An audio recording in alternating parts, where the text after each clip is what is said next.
The chairperson of the Competition Appellate Tribunal, Justice G.S. Singhvi, the chairman of the Competition Commission, Shri D.K. Sikri,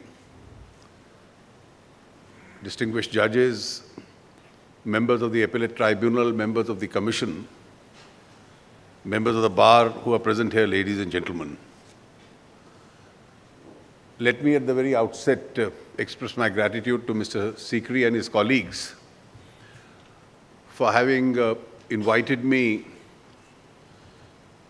to deliver this annual lecture of the Competition Commission of India.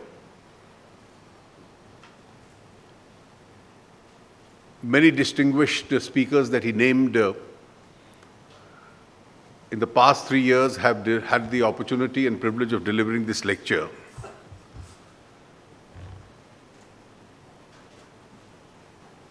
Competition law really in India has evolved over the last 6-7 years. Even though the bill was passed in 2002, it had a little checkered history that the Competition Commission could not be established only and made functional in 2009. I don't think at the time when we passed the bill, except experts who were dealing with the subject, the others were at that time very conscious of the importance and the magnitude of what we were enacting and the institution we were creating. Nonetheless, in the last 7 years of its functioning, as was mentioned just now by Justice Singhvi, hundreds of cases have been decided. Many have gone to the appeal tribunal and thereafter to the higher courts.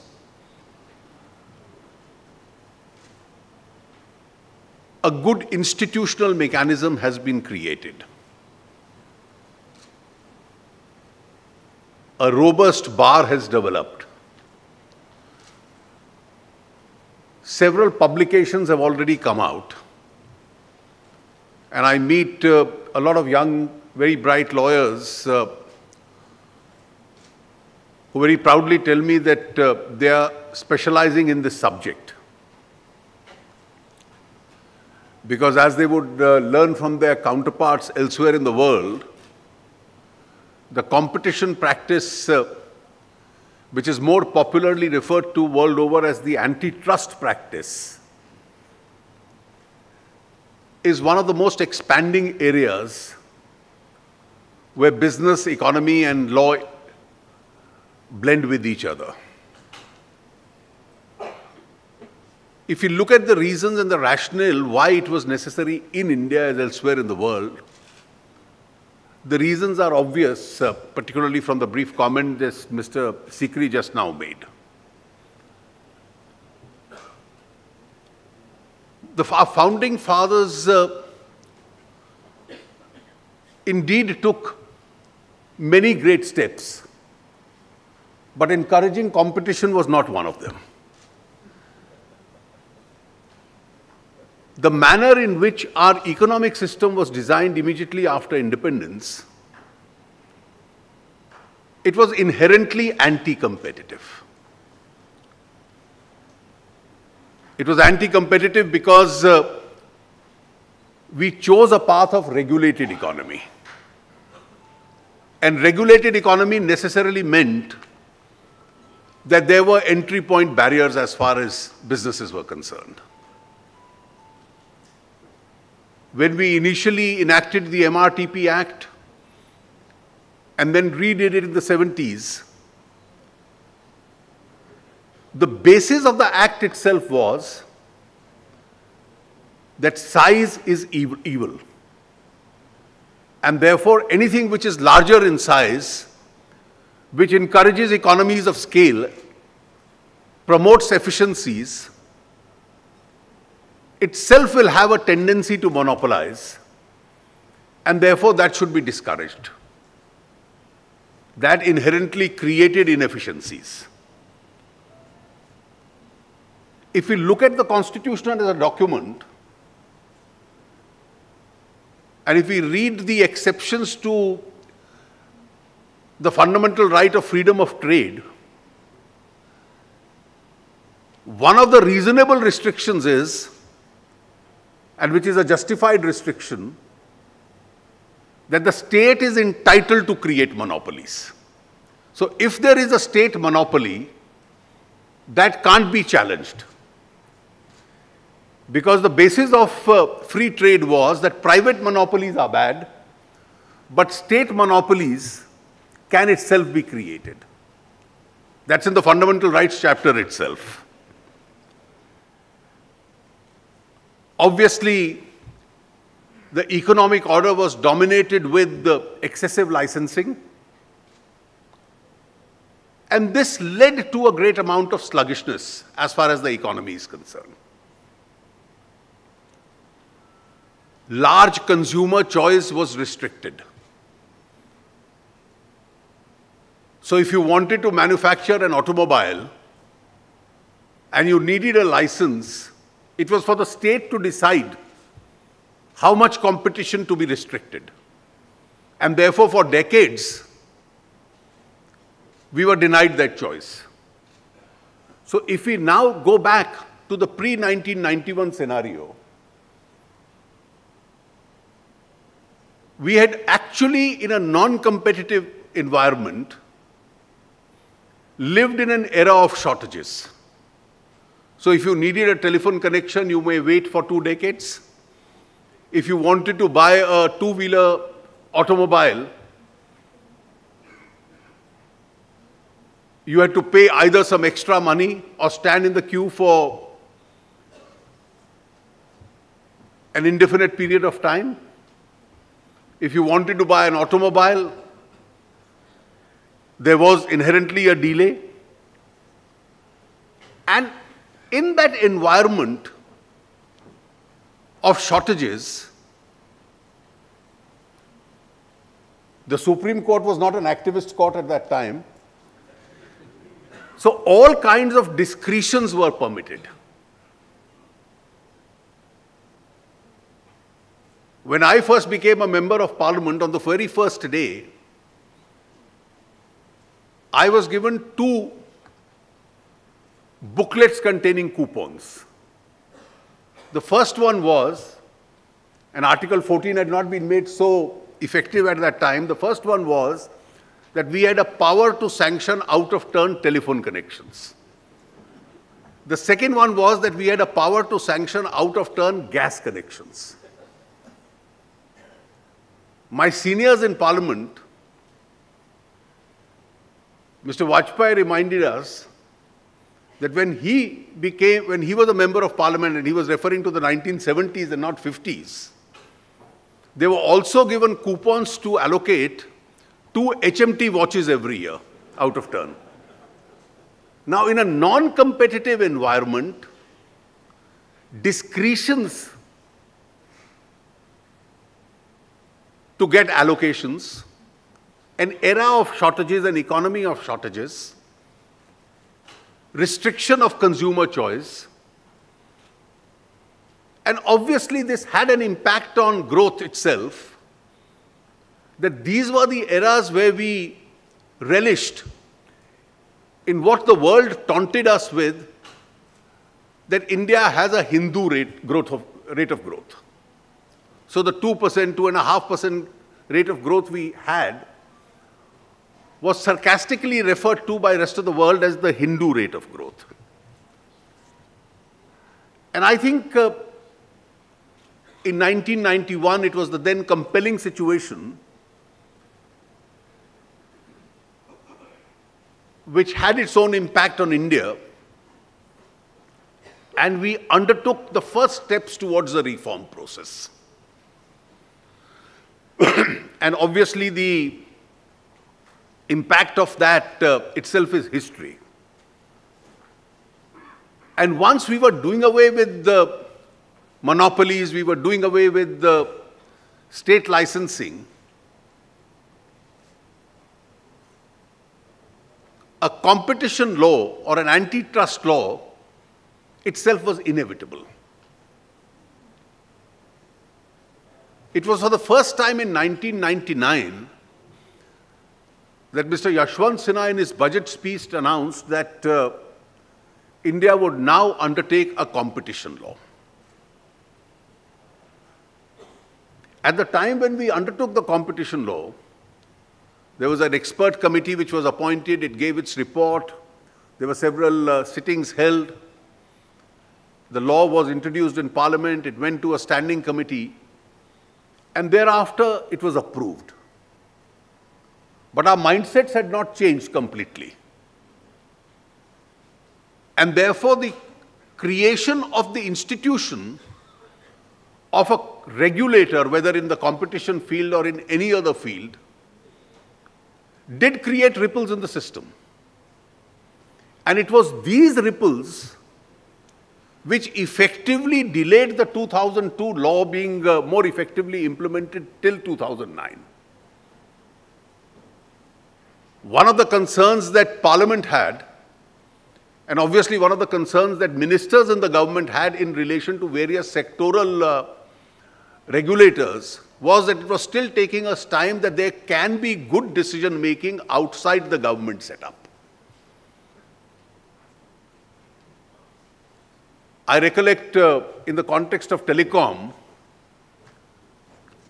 one of the ministers in fact told Parliament, I am answerable to you, I am accountable to the people, but why are the tariffs being picked up by somebody else? How do I justify these tariffs? And he publicly differed with the regulator in tariff fixation. So it was a considerable amount of difficulty that the executive had in digesting that there would be regulators outside the executive mechanism, the rationale of it which I'll just go into, who would take important economic decisions, and that the system would have to accept those decisions. But really the 7-year delay did not take place because of that. The 7 years delay took place, this time not because of a minister or Parliament, but because the Supreme Court thought that how can somebody who is not a judge be a chairman of a competition commission? And therefore the Supreme Court itself stayed the functioning of the commission. And after a great deal of arguments, the Act itself was amended. And the appeal tribunal, which was not a part of the original Act, was then created. And I'm glad that happened for a reason, that became a good settled model for Indian regulators. I say that, Justice Singhvi, because one of the great difficulties in creating a regulator was, and this did happen at the time when the TRAI was created, that every time TRAI took a decision in relation to any telecommunication matter, there would be a writ petition filed in the High Court. Now, those commercial decisions had to be implemented expeditiously, and the High Courts had a very busy calendar. And that busy calendar would actually render it impossible for them to decide the case urgently. So the TRAI decisions themselves could not be implemented for years altogether. Parallelly, this question arose in the context of the Competition Commission, that what if the same happens in the context of the Competition Commission? That every time a decision is taken, it gets the only forum for challenge would be the High Courts, and it would remain pending there.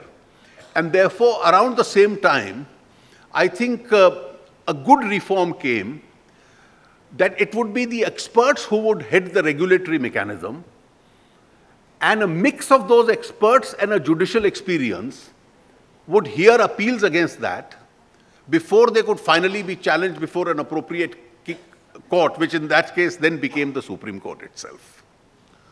And that's how by 2009 we made a delayed beginning as far as the Competition Commission was concerned.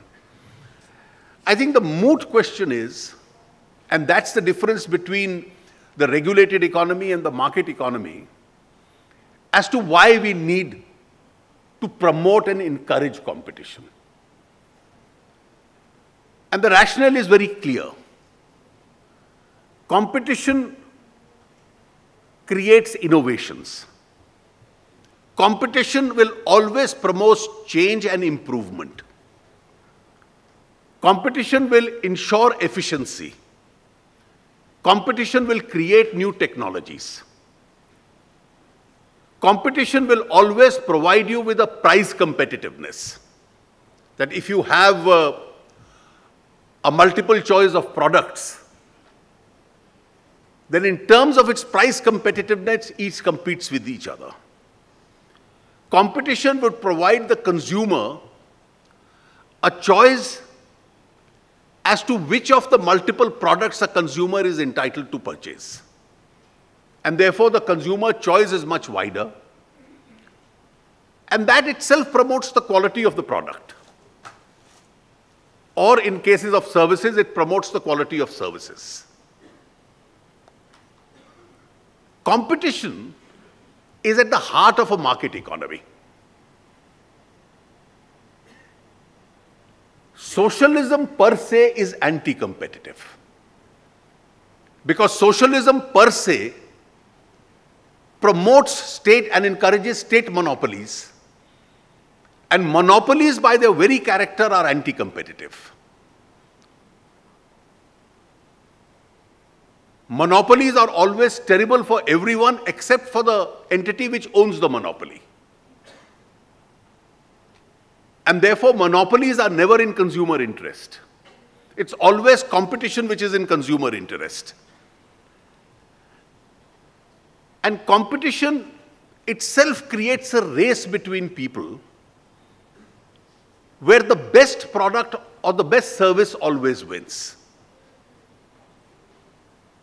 I often recollect a story which many of us must have heard as children about two friends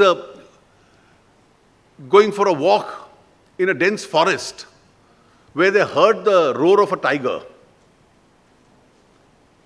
So the cleverer one amongst the two immediately opened his bag and started changing his shoes and putting on his racing shoes.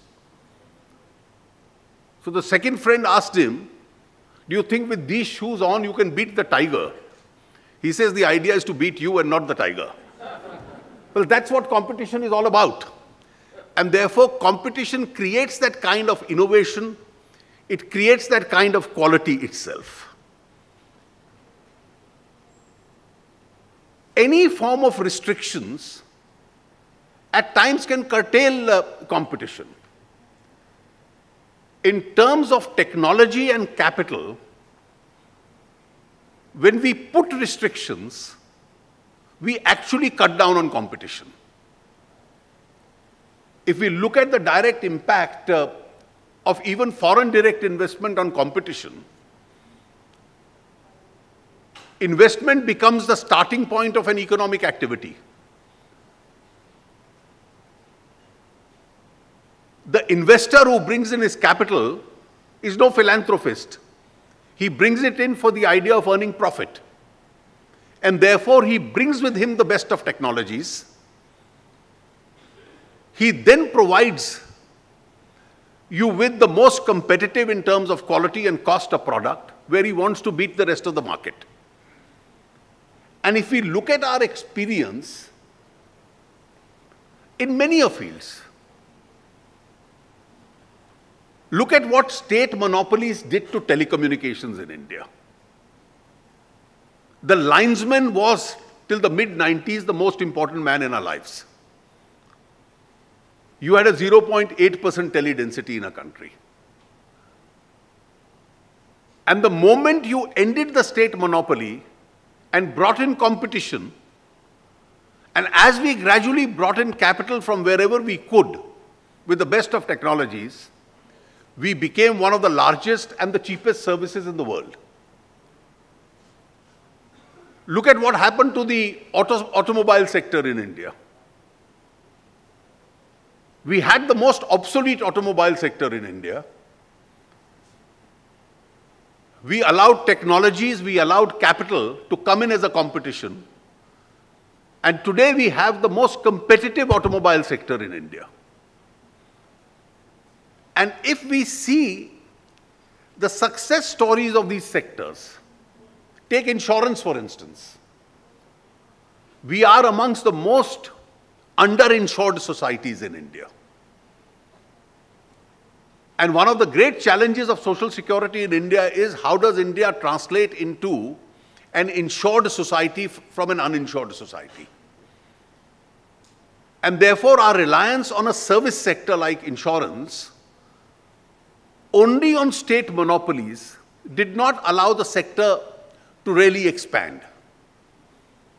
And now that in terms of products, in terms of capital, we seem to be expanding, over the next decade or two, where multiplicity of choice to the consumer, new innovative products itself are going to make a significant difference. If we look at what's happened in the last few years to the banking sector, the banking sector is an example where, after the nationalization of the state sector banks, we had large state sector banks. Today, in competition to the large state sector banks, you have banking licenses available on tap. You have payment gateways. You have internet banking. And you have various other forms of banking, and a facility which is almost expanding by the day.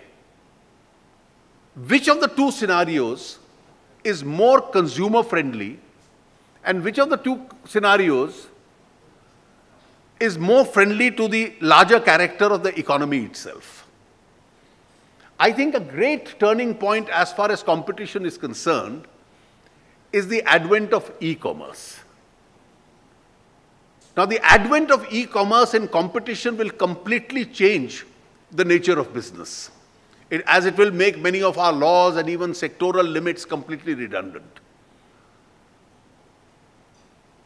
A consumer who had to go from store to store, scouting for a product, and then deciding as to which one to buy, has now a global choice of products available to him at home.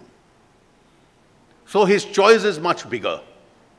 His price competitiveness options are much bigger. In terms of size, it has changed the world altogether. I'll give you two examples. Just pick up the list of the pre-1991 top 25 business houses in India and compare it with the top 25 today. You have two sets of people: those who functioned in that limited opening out available pre-1991.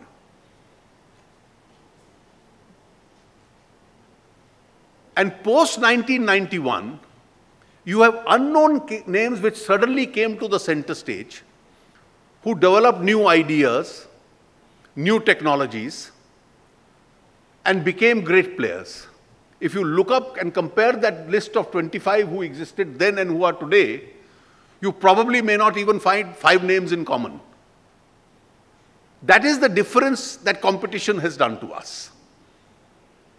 The other difference that it has done to us is that there is a lot more value as far as ideas are concerned. And if you look at that value, an example I've been repeatedly giving, which is the largest transport company in the world? The answer is, it's a company which doesn't own a single vehicle. By just using technology applications, Uber has today become the largest transport company in the world. And that is the power which innovation, enterprise, and competition gives to them.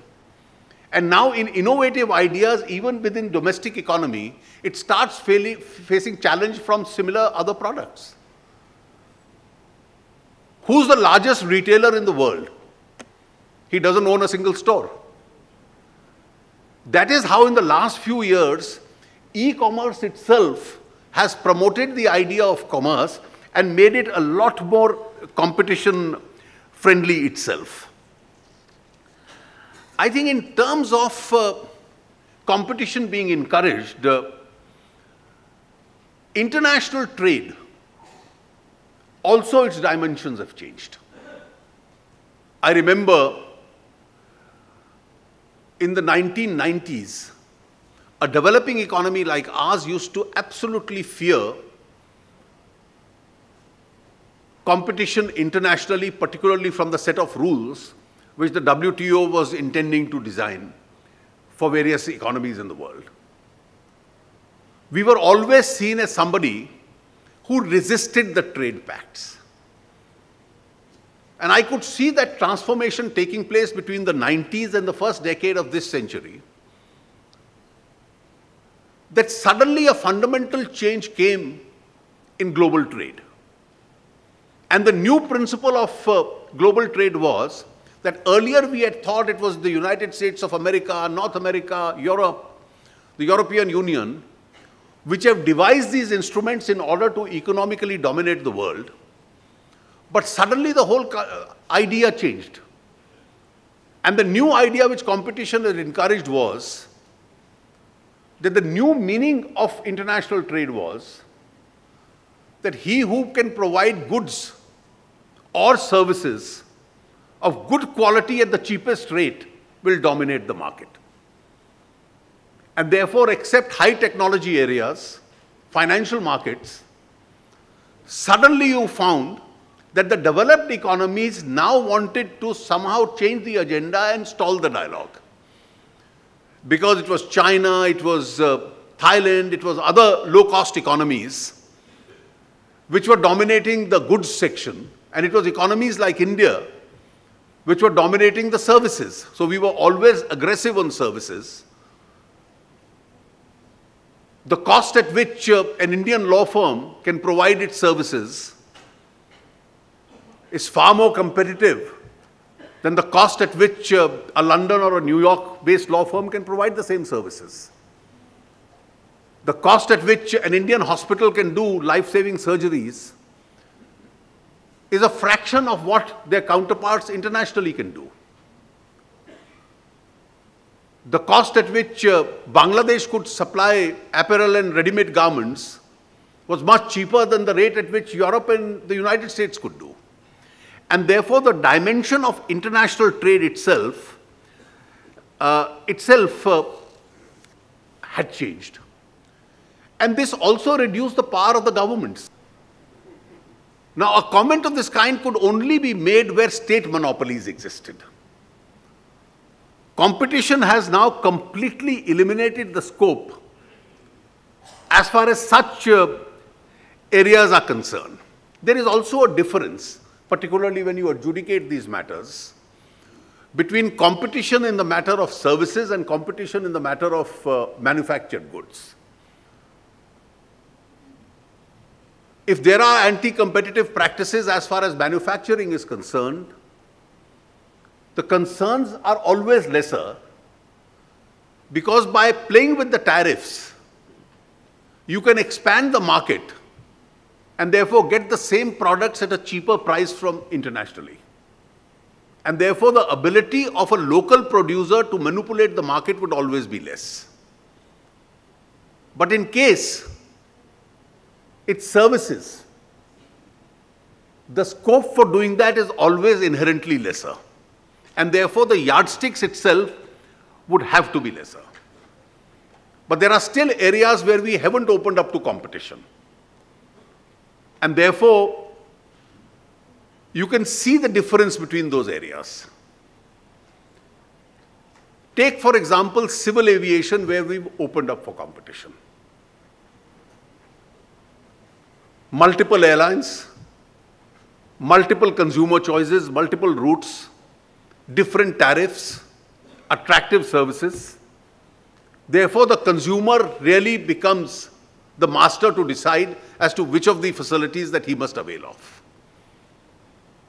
Contradistinct it with the services as far as the railways is concerned.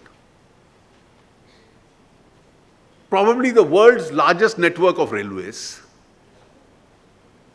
the absence of competition has prevented the consumer from getting the same quality of service,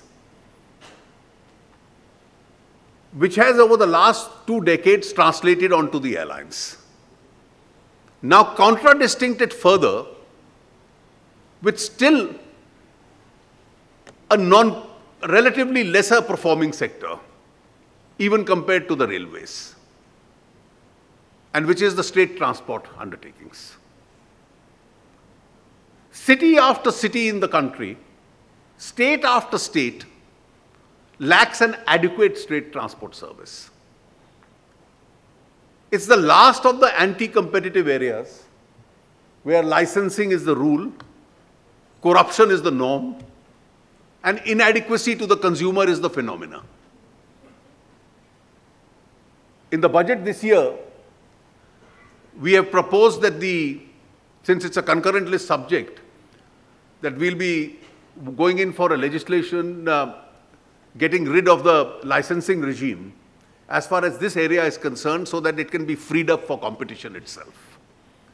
And therefore, if we see the virtues of competition, I think the glaring example before us, which we have to compare for ourselves, is civil aviation versus railways versus state transport undertakings. Now, if we look at the impact of all this on consumers, I was just trying to collect some data.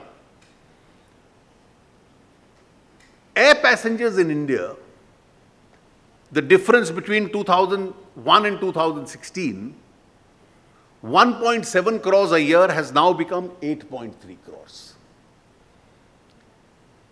Cost of telephony, by encouraging competition, between 99 and now, came down from 16.9 rupees a minute to 0.5 rupees a minute. Teledensity went up because we encouraged competition from 0.8% in 1999 to 74.1% as of today. The auto sector, between 2000 and 2015, 5.13 lakh four-wheel vehicles manufactured every year, has gone up to, in 2015, to 33.78. And therefore, in every sector where competition is increased, the quality of service has increased. Obviously, the increase in the economy also has contributed to this. I think the difference itself is self-evident. There are still some areas which we have conventionally followed in governments,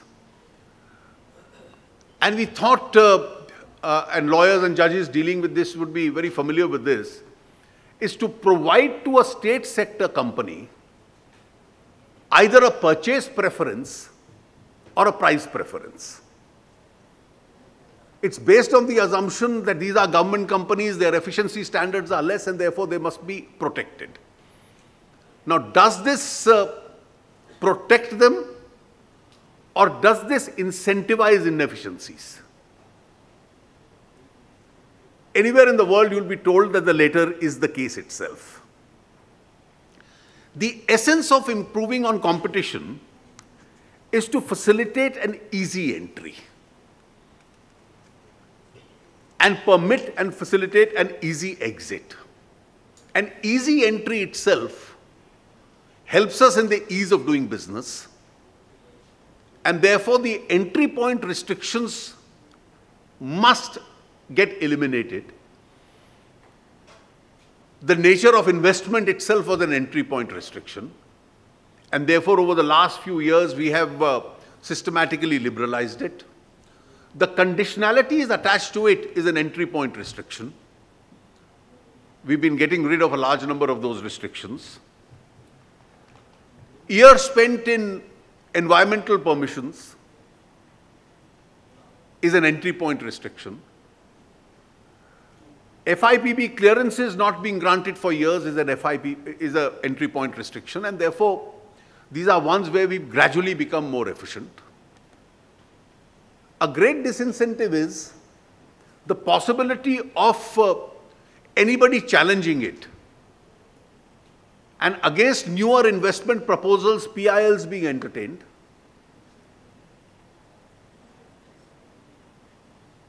That's an entry point restriction which dissuades people from investing. And obviously, if we look at today, in most of these areas, we've made a significant headway. And therefore, our ratings in the ease of doing business are globally moving up. But if we look at correspondingly what happens in the States, particularly in the real estate transactions and constructions, amongst 189 countries, we still have a ranking deficit, and we are at the fag end. And therefore, you may have a very liberal FDI policy for entry, you may have a very quick FIPP permission, a quick environmental permission, access to financing. But when he goes to the state, it takes him 5 years to get a building plan cleared and to set up a plant. The entire process of ease of doing business itself comes to a naught. And he decides to choose a better destination elsewhere. And therefore, the economy doesn't grow in our areas. Exit was an impossibility. I've always believed that the SICA Act, which provided for the BIFR, was a flawed piece of legislation. It hardly resulted in revival of companies. It merely provided to the failed companies an iron curtain against creditors. Fortunately, with the passage of the Bankruptcy and Insolvency Code now, that would now go. And therefore, the Bankruptcy Code itself would facilitate an easy exit. An investor doesn't want to invest in a jurisdiction where the investment, if it runs foul, makes it almost impossible to exit his investment itself. And therefore, now with that proper regime being created, there would be a significant improvement in that area. There's one important point on competition which I wish to make before going on to the other two subparts of this subject. Being pro-business alone is not enough. Being pro-competition is essential to be with pro-business. If you are pro-business without being pro-competition, the consequences can be very dangerous. Take the example of Russia.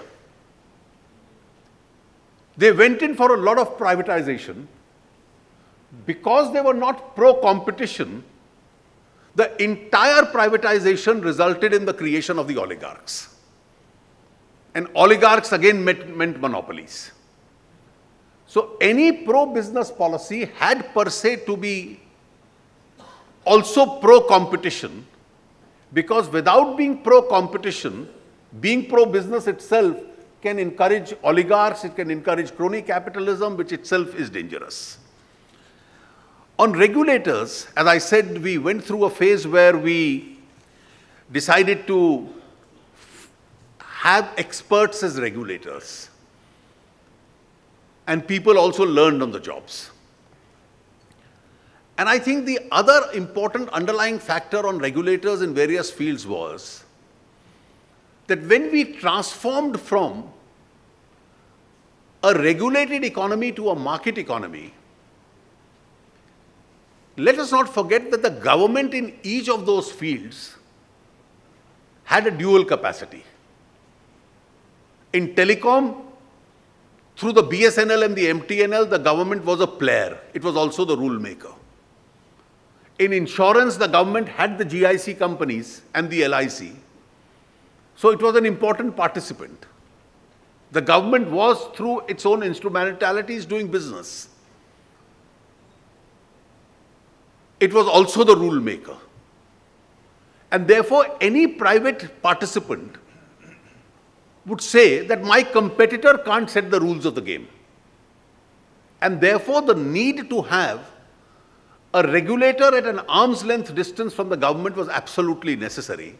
And that is the answer to the minister who said, how can I be accountable to the country and parliament and somebody else makes the laws? Because the minister had a dual capacity. He also had an interest in making sure that the government companies that under him functioned well. And therefore, any rule that he made would have an institutional bias in favor of those government companies. And the regulators and the competitors who wanted to put in money for a private investment would say, we can't trust a regime where my competitor is also the rule maker. And it was this persuading logic which created a situation where the regulator had to be at arm's length distance. And therefore, whether it was the RBI in the case of the banking system or SEBI in the case of the capital markets or TRAI in the context of telephone or for the market economy itself, the Competition Commission, this was extremely important. With regard to the Competition Commission, it was necessary because ordinarily one would trust markets more than you trust the governments. And therefore, the market economy functions on a principle that the markets will find its own levels. But then there are always dangers of aberrations in the market economy. And therefore, the three aberrations that you deal with, the anti-competitive practices, the abuse of dominance, and the elimination of competition by a process of amalgamation and mergers, itself could create a situation which would be highly detrimental to the growth of competition itself.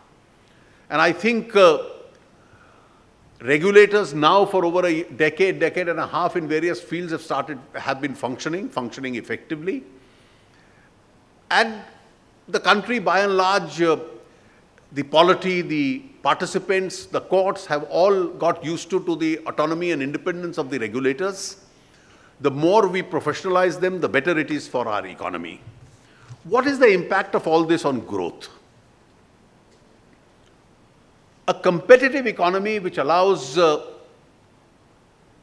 investment to be fairly treated, which allows the best product or the best service to succeed, eventually becomes the attractive point for global investments.